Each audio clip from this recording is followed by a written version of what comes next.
Hi class, my name is Ada. I'm from Panama and I have an accent, so I hope you understand me. Um, this is a controversial theme about patient consent treatment. The healthcare provider must be aware of the law and ethics regulations regarding the patient's rights to decide whether to accept or refuse treatment. American of Physician 2011. Therefore, behave legally and ethically protecting the patient rights of autonomy, informed consent. The situation is the following. Hector Jimenez is a 83 years old man that had an emergency and his daughter Maria took him to the hospital at 6 p.m. In the emergency room, the nurse assessed the patient and took the medical history from Maria, who stated that her father has a medical history of Alzheimer, mild dementia, and diabetes. The nurse medical notes indicated that the patient has a respiratory distress with mild disorientation. Furthermore, she indicated that the disorientation could be reversed with medical treatment. Laureate of Education 2015. Dr. Jason diagnostic of Hector was respiratory distress, wound infection with gangrene up to the ankle. The doctor recommendation was to amputate the right leg below the knee. The doctor talked to Hector and to Maria about his recommendation. Laureate of Education 2015. The patient rejected the amputation and told the doctor, quote, "I live enough and want to die with my body intact." Contrary to his father's wishes, Maria demanded the amputation to be done as soon as possible or she will sue the hospital. The doctor did the amputation at 2 in the morning. Laureate of Education, Producer 2015. Sometimes the nurse advice or recommendation is not taken in consideration by the physician, thinking that they have more knowledge than the nurse. When the nurse is closer to the patient, to gather the history data that is otherwise ignored. For example, the notes of the social worker about Maria neglecting his father wounds treatment and bringing him to the emergency room for this respiratory distress should have been followed up by the doctor by setting an appointment with Maria to talk about or discuss why she didn't follow up the wound in the first place. Laureate of Education, Producer 2015. The social worker remarks explain the daughter's sudden threatening scene to avoid the patient to die because she was scared of being prosecuted for senior abuse or neglect. Laureate of Education, Producer 2015.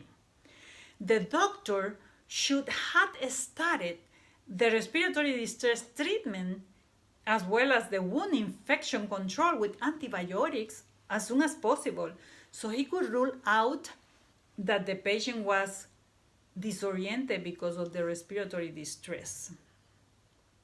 Laureate of Education, Producer 2015. Instead of that, the doctor did the surgery right away without the proper hospital protocol procedure of the patient or proxy written consent to act or even to do the mental status evaluation. Laureate of Education 2015. First of all, the patient mental capacity should have been evaluated to determine the capacity to make decisions. Medline US 2015. The professional could utilize the guidelines to score the mental capacity by rating in a scale to validate the assessments. Miller, Grill et al., 2008. If the evaluation deemed the patient disoriented with dementia or reduced consciousness, aphasia, or other disorder, or unable to make decisions, the doctor should ask the family for a written advance directive. Georgia et al., 2014. Second of all, if the patient did not have a written medical advance directive, the next step is to ask the family who the proxy or the surrogate is. Tork et al., 2014. Additionally, the doctor has to evaluate the biological surrogate. The doctor should use the moral criteria to align with the patient's desires or wishes. Tork et al., 2004. For example, if the patient has two sons, one is adopted and one is the biological son, but the biological son does not talk to him or doesn't seem to be in contact with his father. He's not fit to be the proxy. Moreover, the son that is constantly in touch with him, he's a better fit to be the proxy. Spineleo, 2011. The adopted son will base the decisions on the patient's desires and not the surrogate desires, because he seems to care about the patient. Arnold and Keller, 2003. In conclusion, the patient has to understand the risk, alternative, consequences of the treatments to make an informed decision. Informed consent and differential diagnostic note date, page 349.